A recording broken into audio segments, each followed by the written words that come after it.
Hey everybody, Shane here, Shoebox Legends. Thanks for joining me today for a really special buyback themed video. Have some killer cards to get to that I'm so excited to show off.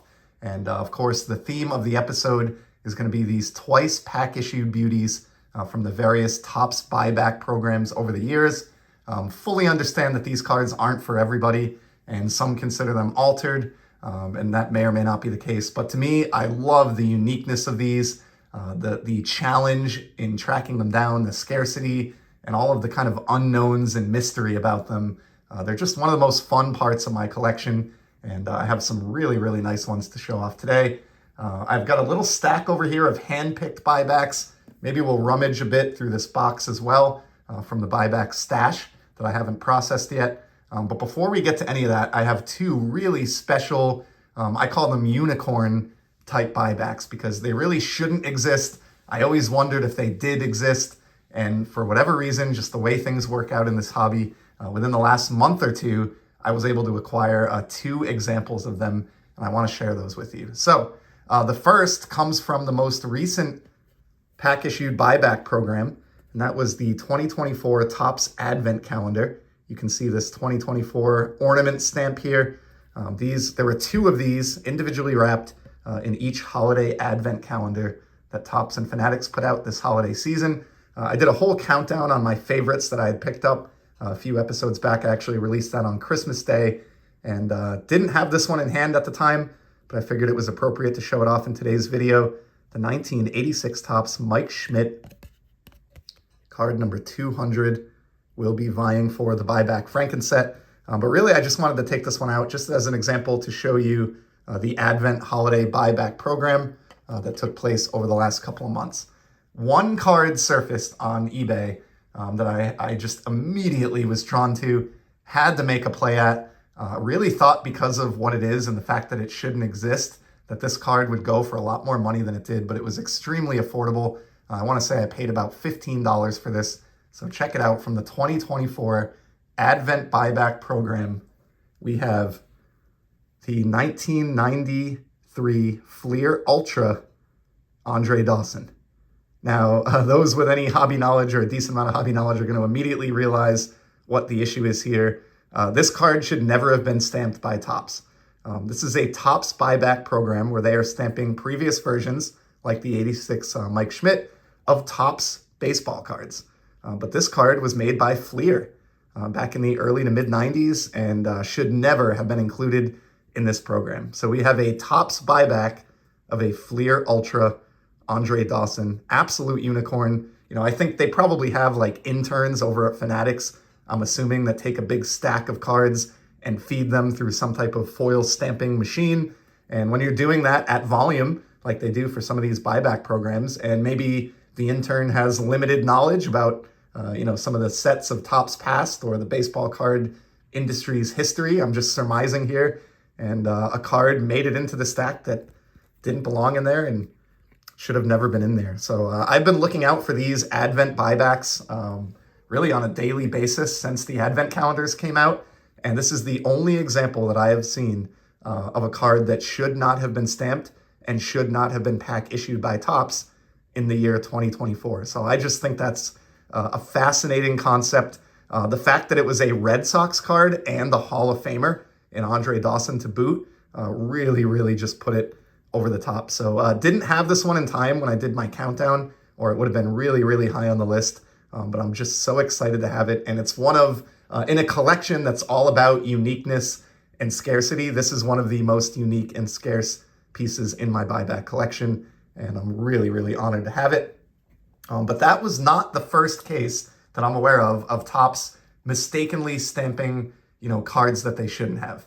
And all the way back in 2017, they had the Rediscover Topps buyback program. And this was their largest pack issued buyback program to date. You could pull these buybacks out of, flagship Topps, but also other products like Allen and Ginter, and the sheer volume of buybacks that they made and issued in packs that year.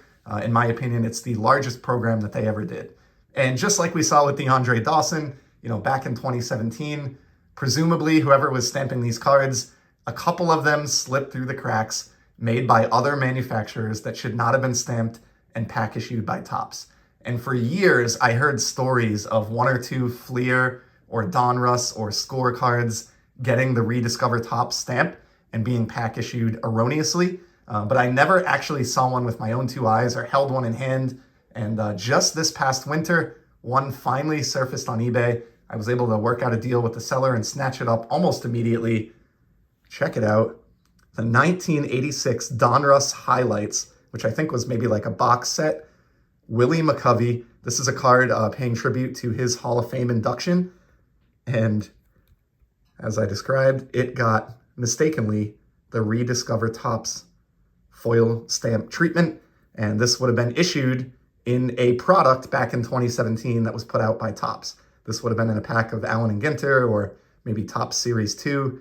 And it's a Donruss card. And I just absolutely love that. It's the perfect companion to go with the Andre Dawson. I've now got one of these kind of unicorn buybacks that shouldn't exist from each of those two programs. One Fleer, one Donruss, both Hall of Famers.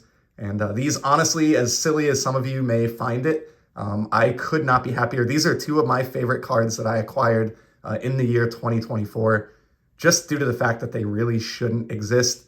And they're likely the only copies that do exist out there in the market. So there you go, two Buyback Unicorns. With that being said, let's just get into some other hand-picked buybacks to kind of flush out the episode here. I've got this little stack. I've really been turning an eye even more so as though, even though it's a silly pursuit, in trying to complete my 1990 Topps set in all buyback format. And I've got a grouping here of maybe 15. Most of these are common players. Check out that hair on Zane Smith. But these are going to flush out the binder. Each one of these represents an open slot where I did not have this number previously.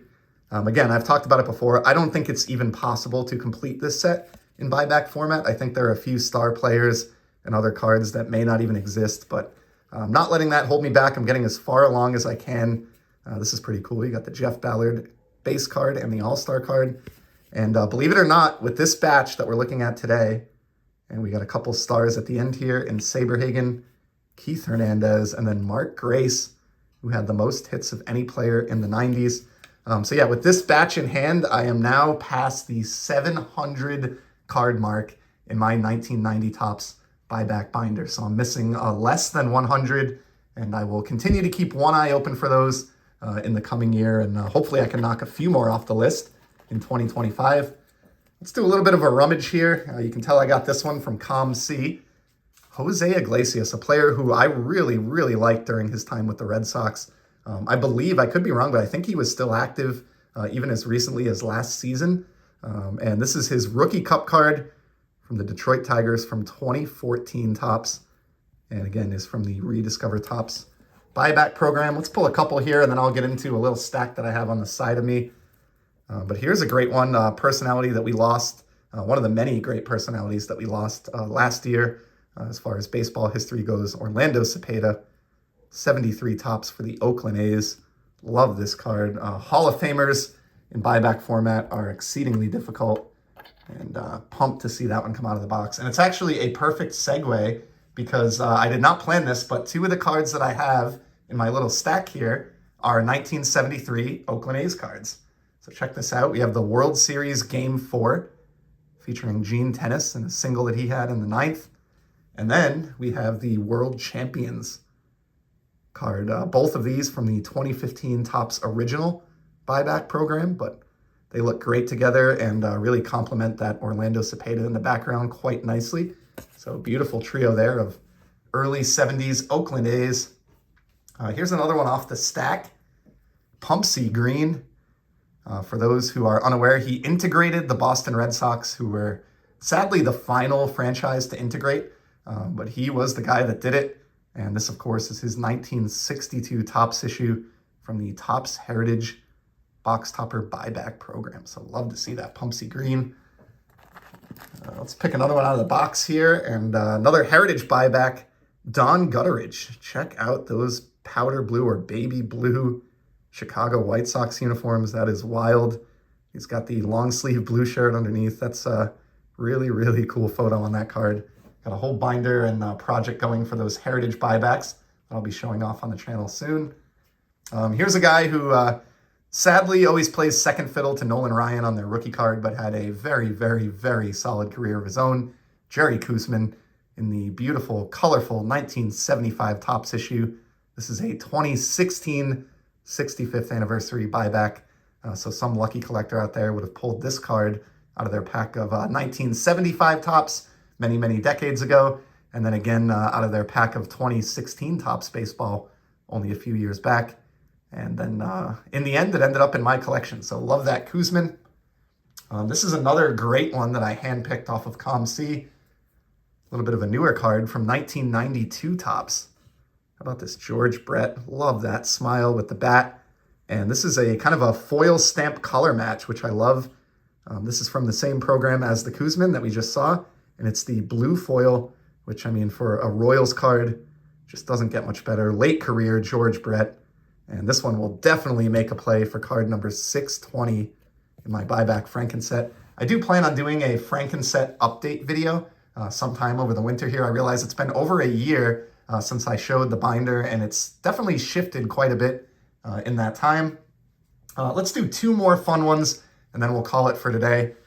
First, I grabbed this for about $3 shipped, and this is Ryan Duran. Wanted this card for two reasons. Number one, the spectacle game here is just awesome with those shades. I guess I shouldn't say spectacles, but sunglasses. Just love it, both in the main photo and the inset photo. But secondly, and more importantly, I believe he was the inspiration for the Wild Thing character in the Major League movies. He was known to have an incredible fastball, but varying degrees of control. And he is said to be the inspiration for that well-known character in film history and sports film history. So had to snag that up for $3. Love that one. And then we're going to close it out today with the one kind of oddity. I mean, I guess those two unicorns that we started with were, but the one non-sport buyback in today's video. Recently, a seller put a batch of Star Wars buybacks up on eBay that were graded, or that are graded. There are still a few of them out there. I know a hobby buddy of mine grabbed one as well. I won't spoil it. I'm sure you'll see that surfacing soon. But I grabbed the one that I really wanted, which was this beautiful Dave Prowse as Darth Vader. This is a 1977 Topps Star Wars card that was bought back. It was stamped with a 40th anniversary silver stamp, and then it was reissued in the 2017 Star Wars 40th anniversary set. So again, this was twice pack pulled. It got a lowly grade of a PSA 4, which I don't care about. You just do not see these at all. I'm a major Darth Vader fan and collector, and I had to jump on this. It's actually incredibly well-centered too, which really drew me to it. And it's a case where I don't care about the number on the flip. I would have purchased this card even in ungraded format had I run across it. I have a bunch of these 40th anniversary buybacks, but this is definitely the best one that I've been able to acquire to date. And we will end today's video with that stunning movie villain of my youth. Went a little bit long, but I certainly appreciate your time. Hope you saw a few cards that were of interest to you today. I know quite a few of my buddies here in the community have really started to appreciate and get into these cards as well, which is fantastic. It is always much more fun collecting together. But until next time, keep enjoying the hobby, everybody. Excuse me, and I'll be back soon. Take care.